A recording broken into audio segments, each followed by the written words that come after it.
김상윤입니다. 안녕하세요. 김선입니다. 우리나라에서도 코로나19 백신 접종이 한창 진행 중에 있습니다. 예방에 대한 기대가 큰 만큼 부작용에 대한 우려도 많은 것이 사실인데요. 이 과도한 불안감을 갖기보다는 접종 후에 나타날 수 있는 부작용에 대한 대처하는 방법을 미리 알아두시는 게 참 중요하겠습니다. 예, 이 백신 접종 후에 6시간에서 12시간 후에 오한이나 발열 같은 증상이 나타날 수 있다고 하는데요. 네. 이럴 경우를 대비해서 타이레놀과 같은 해열 진통제 준비해 두시면 좋겠습니다. 그렇습니다. 만약에 열이 38.5도 이상 오르거나 몸이 너무 아플 때는 이런 약을 드시는 게 도움이 된다고 하네요. 네. 네, 오늘도 우리 식구들하고 인사부터 나누죠. 두 분 네. 어서 오세요. 어서 오세요. 안녕하세요. 다른 예방접종과 마찬가지로 코로나19 백신 접종도 반드시 컨디션이 좋은 날 맞으셔야 되고요. 그리고 해열제를 먹었는데도 열이 39도 이상일 때는 반드시 병원을 찾으셔야 됩니다. 네, 코로나19 백신 접종을 한다고 해서 100% 예방이 되는 건 아니지만 이 감염이 됐을 때 중증으로 가지 않도록 도와주는 만큼 백신 접종에 동참하시는 게 좋겠습니다. 그렇습니다. 네. 자, 그럼 TBC 클리닉 건강 365 오늘 순서 지금부터 시작하겠습니다. 3살 벌은 여든까지 간다. 3살 비만도 여든까지 간다. 자식 먹는 것만 봐도 배부른 게 모든 부모의 마음이지만 아이가 지나치게 많이 먹으면 확진자가 될 수 있고 이로 인해 각종 질환에 노출될 수 있다고. 뿐만 아니라 성조숙증으로 이어질 수도 있다는데. 건강 A to G 이번 시간에는 집콕으로 일명 코로나 비만이 된 우리 아이가 살을 빼야 하는 이유에 대해 알아본다. 네, 우리 아이의 키가 얼마나 더 자랄까? 아이를 가진 부모님이라면 한 번쯤 고민해봤을 그런 문제인데요. 대부분은 이제 아이의 키가 쑥쑥 많이 자라기를 바라실 겁니다. 네, 그런데 문제는 키가 너무 빨리 자라도 최종 목표 키에 도달하지 못할 수도 있다고 합니다. 네. 건강 A to G 이번 시간에는 소아 비만과 성조숙증에 대해서 자세히 알아보도록 하겠습니다. 네. 오늘 도움 말씀 주실 분 모셨는데요. 네. 소아 청소년과 전문의 이상수 과장께서 나오셨습니다. 네, 안녕하십니까? 안녕하십니까? 네. 앞서 지금 방금 전에 저희가 말씀드린 것처럼 오늘의 주제가 소아 비만과 성조숙증인데 그 전에 먼저 BMI, 즉 체질량 지수가 얼마 이상일 때 우리가 흔히 이제 비만이다 이렇게 판단을 내리게 되나요? 네, 방금 말씀하신 것처럼 BMI, 즉 체질량 지수로 비만을 진단하게 됩니다. 체질량 지수는 체중을 키의 제곱으로 나눈 것을 말하는데요. 성인의 경우에는 BMI가 23 이상일 때 과체중, 25 이상일 때 비만, 30 이상일 때 고도 비만이라고 정의를 하는데 소아 청소년기에는 특정 수치가 아니라 또래 중에 상위 몇 %를 인지를 가지고 정의를 하게 됩니다. 그래서 또래 중에 상위 15% 이상을 과체중, 상위 5% 이상을 비만, 그리고 상위 1% 이상을 고도 비만으로 정의를 내립니다. 예를 들어 만 10세의 남아가 키가 140cm, 체중이 46kg일 때는 BMI가 23.5가 되는데 성인의 경우에는 과체중에 해당하겠지만은 만 10세 또래 기준으로 했을 때는 상위 5%에서 3% 사이에 해당하는 비만이라고 할 수 있겠습니다. 비만은 신종 전염병이라 불릴 정도로 전 세계적으로 빠르게 증가하고 있습니다. 성인기뿐 아니라 소아 청소년기에도 역시 급증하고 있고요. 미국의 경우에는 과거 30년 동안 5배 정도 유병률이 증가했다고 보고가 되고 있는데 우리나라의 유병률을 살펴보면 2005년경부터 2015년경까지 2배 정도 증가를 했는데 특히 만 7세에서 18세에 해당하는 초중고생의 경우 8%에서 15% 정도로 증가한 것을 알 수가 있습니다. 그렇군요. 사실 지난해는 코로나19 때문에 우리 아이들 학교도 못 가고 집에서 원격 수업을 했잖아요. 네. 그래서 운동량도 줄어들고 그렇죠. 집에서 먹기만 하니까 이른바 네. 확진자가 됐다는 엄마들이 참 많습니다. 네. 코로나19 외에 우리 아이들을 이렇게 살찌게 만드는 원인이 또 있겠죠? 네. 방금 말씀하신 것처럼 작년 코로나19 감염증이 널리 퍼지게 되면서 아무래도 아이들이 활동량이 감소를 했습니다. 집에 있는 시간이 늘어남으로 인해서 간식은 더 많이 먹게 되고 또 아이들의 특징이 이런 편의점에서 고열량 간식을 또 많이 먹게 되는데요. 이런 것들이 어우러져서 확진자라는 웃지 못할 신조어를 만든 그런 상황이 되었습니다. 비만의 원인을 살펴보면 비만은 크게 단순 비만인 원발성 비만과 원인 질병에 의한 2차성 비만으로 나눌 수가 있겠습니다. 2차성 비만은 전체 비만의 1% 미만으로 아주 적은 부분을 차지하고 대부분은 단순 비만인데요. 이 단순 비만은 다른 사람들에 비해서 비교적 살이 찌기 쉬운 그런 유전적인 소인을 가지고 있는 경우들도 있고 아이들의 경우에는 대부분 자식 생활이 늘어나고 운동량이 감소하고 또 부모님들이 비만을 잘 관리하지 못하는 양육 환경에 있을 때 또 좋지 않은 식습관과 어우러져서 늘어나고 있는 그런 추세입니다. 저희가 진료실에서 부모님을 만날 때 문제가 되는 양육 태도들이 있는데 아이들이 통통한 게 보기가 좋다라는 그런 오해를 하시는 경우가 많고 또 보기 좋게 날씬한 아이들을 약해 보인다고 오해를 하시는 경우도 많습니다. 그리고 식이 조절 상담을 할 때 아이가 먹고 싶어 하는 것을 어떻게든 다 주고 싶다라고 안타까워 하시기도 하고 나중에 살이 키로 간다라고 생각을 하시기도 하고요.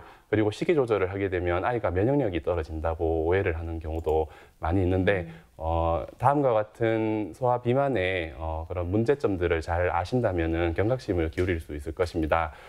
소아 비만은 성인 비만과 다른데 성인 비만은 지방 세포의 크기가 커져서 일어나게 됩니다. 그렇지만 소아 비만의 경우 지방 세포의 숫자도 늘어나고 크기도 늘어나는데요. 그렇게 되면 나중에 체중 감량을 해서 지방 세포의 크기가 작아지더라 하더라도 지방 세포의 수는 줄어들지 않습니다.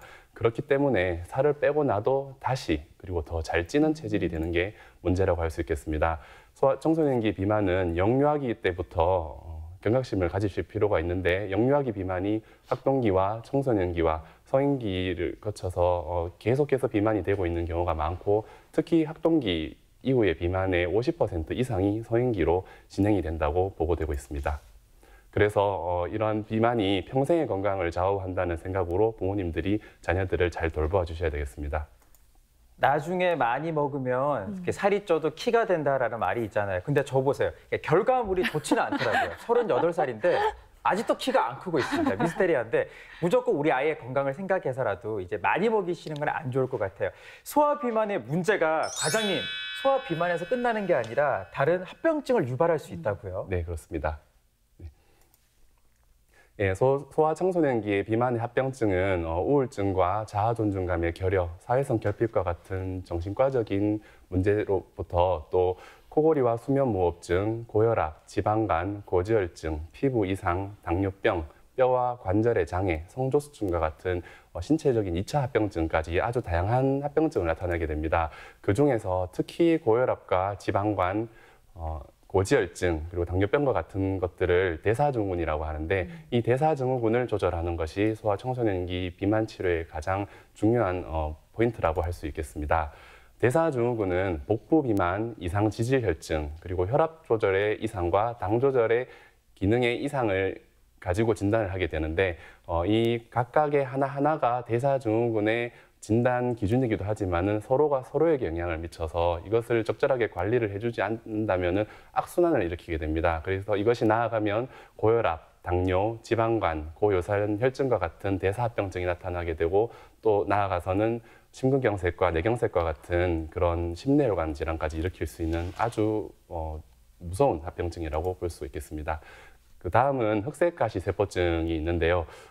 보통 이제 살이 좀 많이 붙어 있는 아이들의 목 뒷덜미나 겨드랑이나 접혀 있는 부위를 보면 이렇게 검게 착색되어 있고 피부가 두꺼워지는 것을 볼 수가 있습니다. 특히 목 뒷덜미 같은 경우에는 햇볕에 노출되는 부위다 보니까 부모님들이 햇볕에 탔다거나 때라고 오해를 하시는 경우가 많은데 그것이 아니고 인슐린 분비가 과도하게 일어날 때 이런 합병증이 나타나게 되는데요. 당 조절 기능에 이상이 나타났다는 뜻이기 때문에 주의를 기울여 주실 필요가 있겠습니다.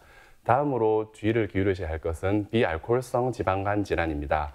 소아에서 가장 흔한 만성 간 질환으로 비만 소아의 38%, 전체 소아의 10% 정도로 추정되고 있는데요. 간에 지방 축적만 있는 단순 지방간에서 지방 축적뿐 아니라 간의 염증까지 일어나는 비알코올성 지방간염도 있습니다. 이 비알코올성 지방간염의 경우에는 조직의 변성이 일어나게 돼서 관리하지 않는 경우에 4분의 1이 간 섬유화나 간 경화로 진행하게 되고 또 이것 중에 일부는 간 세포암으로 진행하기 때문에 아주 무서운 합병증입니다.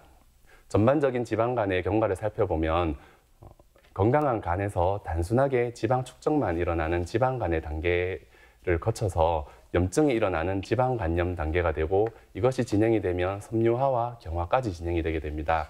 지방간염, 섬유화의 경우에는 열심히 치료를 하면 다시 호전이 될 수 있지만 일단 경화가 일어나면 호전이 되지 않습니다. 그래서 25% 정도가 경화로 진행을 해서 이것이 나중에 간암으로 진행이 되는데 이렇게 호전이 되지 않는 경화 단계까지 가지 않도록 주의를 기울이셔야 되겠습니다. 다음으로 주의를 기울이셔야 되는 것은 이제 소아 청소년기에 당뇨병 환자가 늘어나고 있다는 것입니다. 아래에 파란색 부분이 비만과 관련 없는 1형 당뇨를 의미를 하고 위에 주황색은 비만과 관련 있는 2형 당뇨입니다. 1형 당뇨는 시간이 지나도 전체적인 환자 수가 변하지 않는 것을 알 수 있는데 2형 당뇨의 경우에는 꾸준하게 증가를 하고 있고 이것을 인구로 보정을 해서 보면 2006년에서 2013년이 되는 동안 30% 정도가 증가했는 것으로 나타나고 있습니다. 네, 그렇다면 소아 비만이 의심이 돼서 병원에 가게 되면 이제 어떤 검사들을 받게 되는지가 참 궁금해지고요. 또 무엇보다 검사를 받고 나서 또 치료는 어떻게 이어지는지가 궁금합니다, 과장님. 뭐 단순히 몸무게를 줄이는 게 다는 아니잖아요, 그죠? 예, 비만 진료를 위해서 병원을 찾게 되면 다른 경우와 마찬가지로 크게 문진과 신체 검진 그리고 검사들을 하게 되는데요. 문진을 통해서는 비만을 일으킬 수 있는 생활 습관이나 식이 습관, 운동 습관이 있지는 않은지 또는 비만으로 인한 다른 합병증이 있지는 않은지 살펴보게 됩니다. 그리고 키와 몸무게, 허리둘레, 피부의 상태 그리고 혈압을 확인을 하고 공복 혈당, 간 기능, 지질 검사, 소변 검사 등을 통해서 다른 합병증이 나타나지 않는 것을 기본적으로 확인하게 됩니다. 비만의 치료는 단순하게 약물 치료를 하는 것이 아니라 영양 치료, 운동 치료, 행동 치료, 정신과적인 치료 그리고 아주 소수의 경우 약물 치료와 수술 치료를 하게 되는데 소아 청소년기에는 영양 치료와 운동 치료가 가장 중요한 부분이라고 할 수 있겠습니다. 비만 치료의 목표는 단기간의 체중 감량이 아니라 장기간 지속할 수 있는 건강한 생활 습관을 들여주는 것이고요. 성장기에는 체중을 유지만 해도 아이가 키가 크기 때문에 비만도가 감소하게 됩니다. 그래서 만 2세에서 5세의 유아들의 경우에는 합병증이 있는 경우에만 감량을 하도록 권유를 드리고 만 6세 이상의 경우에는 기본적으로는 체중 감량을 목표로 하시면 되겠습니다. 영양치료를 살펴보면 예를 들어 만 8세 2개월 여아가 진료를 하러 찾아왔을 때 키가 133.6cm이고 체중이 44.1kg이면 BMI가 24.7입니다. 이 BMI는 성인의 경우에는 과체중에 해당하는 수치지만은 또래 중에는 상위 0.5%에 해당하는 고도 비만에 해당하고요. 이 경우에 표준 체중은 30kg가 됩니다. 그러면 저희가 다양한 방법으로 에너지 요구량을 산정을 할 수가 있습니다. 그래서 이 범위 안에서 최근에 섭취하고 있는 열량을 고려를 해가지고 현재의 섭취량에서 조금씩 줄여 나가는 것이 목표이고 성장을 고려를 해야 되기 때문에 지나친 제한은 피해야 합니다. 이제 가족들이 이렇게 다양한 형태로 식사 일기를 작성을 해 오시면 이제 이 그림에 있는 것과 같은 표준 열량 교환표를 이용을 해서 하루에 얼마를 먹고 있는지를 살펴보게 되고 그리고 앞서 살펴보았던 권장 열량하고 비교를 해서 적당한 수치만큼 꾸준하게 줄여나가게 되겠습니다. 식단을 구성할 때는 무엇보다도 균형 잡힌 식사를 하는 게 중요한데요. 저희가 식품 구성 자전거라는 형태로 제시를 해드리고 있습니다. 자전거가 앞바퀴, 뒷바퀴 모두 잘 굴러가야 되듯이 앞바퀴에 해당하는 충분한 수분 섭취를 해주셔야 되고 뒷바퀴에 해당하는 다양한 식품군을 골고루 섭취해 주셔야 되는데 곡류의 경우에는 매일 2회 내지 4회 정도, 그리고 고기와 같은 단백류는 매일 3, 4회, 그리고 야채는 매 끼니마다 충분하게 먹어주셔야 되겠습니다. 그리고 과일도 적당량, 그리고 유제품도 적당량을 먹을 수 있도록 해주셔야 되겠습니다. 네, 이렇게 소아 비만의 치료에 대해서 함께 알아보고 있는데요. 그럼 계속해서 오해와 진실을 통해서 소아 비만에 대한 궁금증을 알기 쉽게 풀어보겠습니다.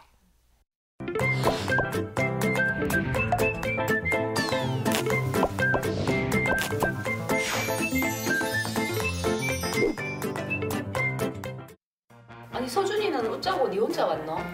신랑한테 보라하고 잠깐 나왔지. 막상 자유부인 됐는데 갈 데가 없어가지고 언니 집에 왔다.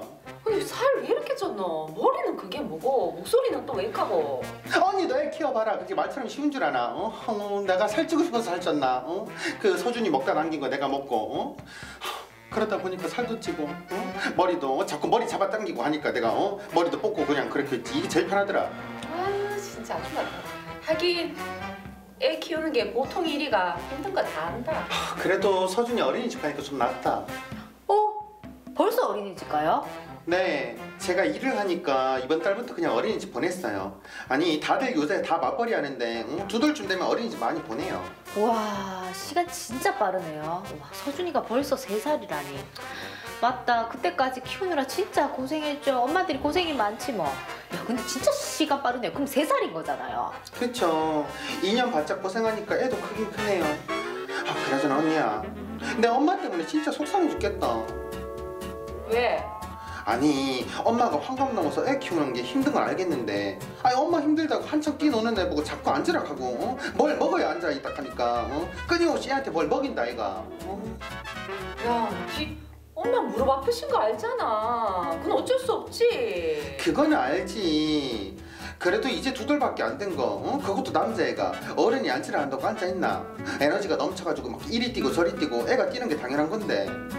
아, 그래도 무릎 아프시니까 따라다니기 얼마나 힘들겠노. 니 극하면 안 된다. 아는데 아직 애잖아. 아니면 그냥 좀 놀게 냅두면 되는데. 응? 그리고 서준이가 밥 먹은 지 얼마 됐다고 돌아서면 참외 깎아주고 돌아서면 딸기 주고 돌아서면 과자 주고 주스 주고 우유 주고 고구마 주고. 회사 갔다 오면은 애 배가 얼마나 빵빵한지 아나. 간식을 그렇게 많이 먹으니까 저녁에 밥을 안 먹지. 야, 해먹이는 것까지 뭐라 카노니. 그런 거 하나하나 해먹이기 얼마나 힘든 줄 아나. 야, 손주 먹는 게 얼마나 이쁘면 그러겠노. 진짜 너무하네. 그게 아니라 입에 뭘 넣어줘야지. 그래야 애가 가만히 앉아있으니까 그런 거겠지. 그래놓고는 아가 밥 안 먹는다고 영양제 사 먹어야 된다 하고. 영양제? 야, 서준이 몸무게, 키 다른 애들보다 엄청 큰 편이다. 그러니까 영유아 건강검진하면 키도 몸무게도 머리 크기도 85% 이상이구만. 우와. 맨날 볼 때마다 애 말랐다고 뼈밖에 없다고 영양제 사 먹여야 된다 하고. 됐다. 그러면 뭐 거기서 나쁠 거 없잖아. 유산균이랑 비타민 D, 뭐 철분제 이런 거 사 먹여라. 아니 제가 알기로는 애들 그 영양제 그거 다 필요 없다 하던데요. 차라리 그 돈이면은 매일매일 애한테 소고기를 주래요. 소고기. 그러니까요. 아니 요즘에 스마트폰 조금만 검색해보면 다 나오잖아요. 근데 제 말은 안 믿고 엄마 본인만 생각하는 대로 하려고 한다니까요. 야, 이소야. 야, 니 진짜 말하는 거 뭐 좀 웃기네. 네 엄마한테 그러는 거 아니다. 엄마가 우리 키운다고 얼마나 고생하는데 이제 좀 쉬나. 너 좀 놀러 다니고 이카는 상황에서 네 애기 나가지고 키워주시는 거 아이가. 니 그러면 일 그만두고 네가 키워라. 답답하면 시커멓게 놓고 지금 이래가 욕할 것 같으면 그게 네가 인간으로서 도리가 되는 거가 지금. 아니 그게 아니라 내가 지금 언니한테 투정 부리는 거잖아. 그것도 못 받아주나. 그리고 내가 일하고 싶어서 일하나. 요새 맞벌이 하면 어떻게 사는데. 언니가 애도 없으니까 내가 모르는 거지. 야, 진짜 아줌마 되더니 좀 이상하게 변했네. 네 말하는 거 보소. 진짜 두 분 좀 그만해요. 그만. 내 갈 거다. 애 엄마 마음은 애 엄마만 안다고 같은 처진 애 엄마나 만들어 갈란다. 야, 너 다시 놀 거만 한다. 다시 오지 마, 너. 저 아가씨, 대문 걸어 잠가. 비밀번호 바꾸든지 정말. 어우, 내 진짜 저것도 동생이라고 정말. 어우. 네, 오해와 진실 오늘 첫 번째 질문 드리겠습니다. 아이가 평소보다 적게 먹으면은 영양제를 먹여야 된다입니다. 요즘 부모님들 아이들을 위해서 영양제 같은 거 많이 챙겨서 먹이고 있는데 정답 O일까요, X일까요? 저는 좀 질문이 쉬운 것 같아요. 저는 정답 O라고 생각을 했습니다. 이제 제 친구가 자기 아이 이제 영유아 건강 검진을 해야 된다고 소아과를 찾아갔는데 거기 의사 선생님이 이제 아이가 어느 정도 클 때까지 소고기를 하루에 50g씩 먹이세요라고 하셨대요. 근데 또 아이가 입이 짧으니까 잘 안 먹게 되잖아요, 고기를.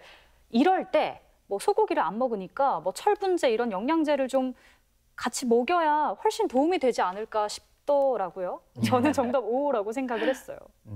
네. 쉬운 거 맞네요. 틀리기 쉽네요. 정답부터 말씀드리면 네. X입니다. 왜냐하면 제가 또 누굽니까? 강호 아빠잖아요. 그쵸? 6살 아들이 있어요. 키우다 보니까 밥을 안 먹는 이유가 있어요. 그냥 TV를 보려고 입에 그냥 음식물을 넣은 채 있는 경우도 있고 그리고 그냥 간식을 많이 먹었을 수도 있거든요. 그러니까 이런 원인을 찾아서 밥을 잘 먹게끔 도와주는 게 저는 맞는 것 같지 네. 영양제를 많이 먹인다고 해서 이게 될 게 아니거든요. 아, 과장님, 그래요? 누가 정답입니까? 누가 네, 정답인가요? 철원 씨가 정답을 아, 말씀하셨습니다. 네, 소아청소년기의 비만은 성인기와 달리 건강한 성장을 할 수 있게 적당량을 골고루 먹일 수 있게 권장을 하고 있습니다. 그렇기 때문에 특정 영양소가 부족해질 우려가 없다고 보셔도 무방합니다. 시중에 있는 다양한 영양제나 건강보조식품이 아이들에게 건강에 직접적으로 도움이 된다는 근거가 없습니다. 그렇기 때문에 대한소아청소년과 학회에서는 특정 영양소를 보충을 해줘야 하는 특별한 질환이 있는 경우를 제외하고는 건강보조식품을 또는 영양제를 권장하고 있지 않습니다. 과장님, 그 비만을 치료하는 데 있어서 먹는 거, 이 식습관만큼 중요한 게 또 운동 아니겠습니까? 네, 그렇습니다. 비만 치료에 있어서 운동과 생활 습관도 아주 중요한데요. 신체 활동은 모든 소아청소년의 건강에 도움이 됩니다. 그래서 일상생활 중에 다양한 신체 활동을 할 수 있도록 유도를 해주셔야 되겠고, 그리고 또 체중 감량을 위해서는 직접적으로 규칙적인 중강도 운동을 시작을 해주셔야 되겠습니다. 이런 중강도 운동을 하루에 60분을 목표로 최소 20분 이상, 일주일에 5회 이상씩 시행하기를 권고드리고 있고요. 중강도 운동은 심장 박동과 호흡이 약간 빨라져서 운동을 하는 동안 옆에 있는 다른 사람과 대화를 나눌 수는 있지만 노래는 부르기 어려운 정도의 강도를 말합니다. 그리고 고강도의 격렬한 운동은 심장 박동과 호흡이 많이 빨라져서 운동을 하는 동안 다른 사람과 대화도 하기가 어렵고 노래를 부르는 것은 불가능해지는 운동인데요. 이런 고강도의 운동도 주 3회 이상 실시하는 것이 효과적입니다. 이런 운동과 생활 습관을 신체 활동 피라미드라는 형태로 저희가 제시를 해드리고 있습니다. 가장 밑에 면적이 넓은 부분이 일상생활에서 신체 활동을 늘려주라는 뜻입니다. 어떻게든 움직일 수 있는 기회를 만들어줘야 되는데 집안일을 돕게 만들거나 계단을 오르내리거나 밖에 나가서 뛰어놀 수 있게끔 유도를 해주시면 좋겠고요. 그리고 유산소 운동과 놀이 활동을 일주일에 5회 이상 하루 60분을 목표로 해주시고 또 근력 운동과 유연성 운동은 일주일에 2회에서 3회씩 해주셔야 되겠습니다. 그리고 비활동적인 시간을 줄이기 위해서 노력을 하셔야 됩니다. 요즘은 온라인 수업이 많아져서 아이들이 책상에 컴퓨터 앞에 앉아 있는 시간이 더 많아졌는데 수업 시간을 제외하고는 TV나 스마트폰, 게임기를 다루는 시간을 하루에 한두 시간 이내로 해주시는 것이 중요하겠습니다. 다음은 약물 치료와 수술 치료입니다. 소아청소년기에는 약물요법과 수술요법은 굉장히 제한적인 경우에만 사용을 하게 되는데 성장을 마친 비만 합병증이 있는 중증 비만 소아청소년에서 집중적인 생활습관 개선 프로그램에 실패했을 때에 한해서 권고하고 있습니다. 현재까지 유일하게 식약처의 승인을 받은 약물은 올리스타트이고요. 이 역시 1차 치료로서의 사용은 권고하고 있지 않습니다. 약물요법을 권장하지 않는 이유는 식약처의 승인이 부족하기 때문인데요. 그 이유가 소아청소년을 대상으로 안정성과 유효성이 증명이 되어 있는 약들이 별로 없기 때문입니다. 이제 저희가 진료실에서 다양한 가족들을 만나게 되는데 비만 아이들의 대부분은 무증상이기 때문에 부모님들이 또는 아이들이 치료 필요성을 느끼지 못하는 경우가 많습니다. 그리고 비만이라는 표현 자체에 심한 거부감을 느끼거나 진료실에서 화를 내시는 경우도 있고요. 또는 부모님이나 아이들은 열심히 치료를 하고 싶어 하는데 할머니와 할아버지 같은 다른 가족 구성원이나 또는 학교 선생님이 아이가 불쌍하다며 치료를 방해하기도 하는 그런 경우도 만나고 있습니다. 실제로 진료실을 찾아오는 대부분의 경우에는 비만 자체보다는 성적숙증과 성장 확인을 위해서 내원하는 경우고 이 중에서 비만에 대해서 경각심을 가지는 일부 가정만 비만 관리를 병행하게 되는데요. 부모님들이 특히 기억해 주시면 좋은 것은 특히 초등학생까지는 양육자가 조금만 관심을 가져주시면 아이도 잘 따라주고 경과도 아주 좋습니다. 소아청소년기의 대부분의 건강 문제는 치료보다는 예방이 중요하기 때문에 건강한 생활 습관을 들여주셔야 되겠습니다. 저희가 학회에서 어린이의 비만 예방을 위한 영양과 운동 지침들을 제시를 하는데 그중에서 부모님들이 꼭 기억해 주셨으면 하는 10가지를 제가 뽑아봤습니다. 먼저 당과 지방이 낮고 식이섬유가 풍부한 음식을 먹어야 되겠습니다. 그리고 외식 빈도를 줄이고 패스트푸드 섭취는 일주일에 1회 미만으로 하는 것이 좋겠습니다. 매 식사 때마다 적당한 양을 과식하지 않아야 하고 밥은 남기지 않아야 된다는 인식이 강한데 남겨도 됩니다. 물론 아이가 먹기 싫어서 남기고 그 대신에 다른 것을 먹고자 하는 것은 부모님이 잘 조절을 해 주셔야 되겠습니다. 그리고 목이 마를 때는 음료수나 우유가 아닌 물이 먹도록 해주시고 아침을 꼭 먹어야 되겠습니다. 그리고 저녁 식후에는 간식을 먹지 않는 것이 좋습니다. 그리고 TV와 휴대폰 그리고 컴퓨터를 보면서 먹지 않도록 해주셔야 되고 음식을 상으로 주지 않으셔야 됩니다. 그리고 건강한 성장을 위해서 다양한 신체 활동과 운동을 장려해 주시고 이 모든 것들이 아이들한테만 이로운 것이 아니라 모든 가족 구성원들에게 다 도움이 되는 거기 때문에 온 가족이 같이 해주시는 것이 좋겠습니다. 들으신 대로 소아 비만이 참 무서운 게 자칫하다간 이 성조숙증으로 또 이어질 수가 있거든요. 또래보다 2차 성징이 빨리 나타나는 걸 성조숙증이라고 이제 이야기를 하잖아요. 그러면 과장님, 2차 성징이 몇 살 이전에 나타나면 성조숙증이라고 이야기를 하는 건가요? 네, 성조숙증은 2차 성징이 여아에서 만 8세 이전에, 남아에서 만 9세 이전에 나타나는 것을 말합니다. 여아들에게 나타나는 첫 증상은 유방발육이고요. 남아들은 고환 크기의 증가입니다. 유방발육은 부모님들이 쉽게 알 수가 있는데 고환 크기는 커지는지를 잘 몰라서 부모님들이 시기를 놓치는 경우가 있는데요. 고환 크기가 4cc 이상이 되면 크기가 커진다고 얘기하는데 보통 그 어른들의 새끼손가락 첫째 마디 정도의 크기라고 기억을 하시면 좋겠습니다. 성조숙증이 꾸준히 늘어나고 있어서 2014년에 비해서 2010년의 경우에 유병률이 인구 10만 명당 50명으로 굉장히 많이 늘었고 남자아이들도 조금씩 증가하고 있는 추세입니다. 성조숙증은 크게 성선 자극 호르몬 의존성인 진성 성조숙증과 성선 자극 호르몬 비의존성인 가성 성조숙증으로 나눌 수가 있습니다. 진성 성조숙증 경우에는 시상 하부와 내하 수체를 통해서 난소와 정소로 호르몬 분비를 자극하는 신호가 가게 되는 경우이고요. 특발성 성조숙증과 중추신경계 이상이 원인으로 꼽을 수 있겠습니다. 그리고 가성 성조숙증은 부신이나 난소와 정소에서 바로 성호르몬이 증가하는 경우입니다. 네, 성조숙증을 앓는 여자아이가 특히 빠르게 늘어나고 있다고 하니까요. 우리 부모님들께서는 아이의 신체 변화를 좀 유심히 지켜볼 필요가 있겠습니다. 과장님, 그런가 하면 이 성조숙증이 문제가 되는 게 뭐 여러 가지 이유들이 있겠지만 특히 또 성장판이 빨리 닫힐 수가 있기 때문이라고요. 네, 그렇습니다. 성조숙증이 오게 되면 성장판이 빨리 닫혀서 최종 키가 작아지게 되고 그것 밖에도 조기 초경이 와서 아이들이 너무 어릴 때 생리를 적절하게 대처를 하지 못하는 문제가 있을 수 있고 또 일부 아이들의 경우에는 공격성을 나타내거나 문제 행동을 보이고 부적절한 성적 행동을 보이는 그런 경우도 있을 수가 있습니다. 성장판이 빨리 닫히게 되면 손가락과 손목의 관절의 마디마다 성장판이 이렇게 열려 있는데 성장이 끝나고 나면 뼈들이 하나로 다 붙어서 성장이 완료가 됩니다. 그래서 이렇게 성장판이 빨리 닫히게 되면 아이들이 태어나서 나이가 들어가면서 매년 성장 속도가 바뀌게 됩니다. 생후 첫 해에는 1년에 25cm도 성장을 하지만은 그 속도가 점점 줄어들었다가 사춘기가 되면 다시 급성장을 하고 성장 속도가 감소하게 되는데 보통 사춘기 전에 초등학교 저학년의 경우에 1년에 4에서 6cm 정도가 자라게 되는데 이 성장판이 빨리 닫히게 되면 성장을 할 수 있는 기간이 짧아집니다. 예를 들어서 2년 이상 성장판이 일찍 닫히게 되면 8 내지 12cm 정도를 손해를 본다고 보시면 되겠습니다. 그리고 초경 시기가 앞당겨지고 있는데요. 80년대 후반의 경우에는 보통 평균 초경 시기가 만 13세, 즉 중학생 때였습니다. 그런데 최근에는 만 12.6세로 6개월 정도 빨라져서 보통 초등학교 6학년 때 평균적으로 초경을 하고 있고요. 조기 초경은 10.5세, 즉 4학년 이전에 초경을 하는 경우를 말하고 2006년에 1.8% 정도로 조사가 되었었는데 2015년에는 3.2% 정도로 조사가 되고 있습니다. 조기 초경의 위험 인자로는 앞서 살펴보았던 비만뿐 아니라 출생 시의 저체중 그리고 출생 초기의 급격한 체중 증가와 생활 습관 그리고 설탕이 들어가 있는 음료를 많이 먹는 것을 꼽을 수가 있겠습니다.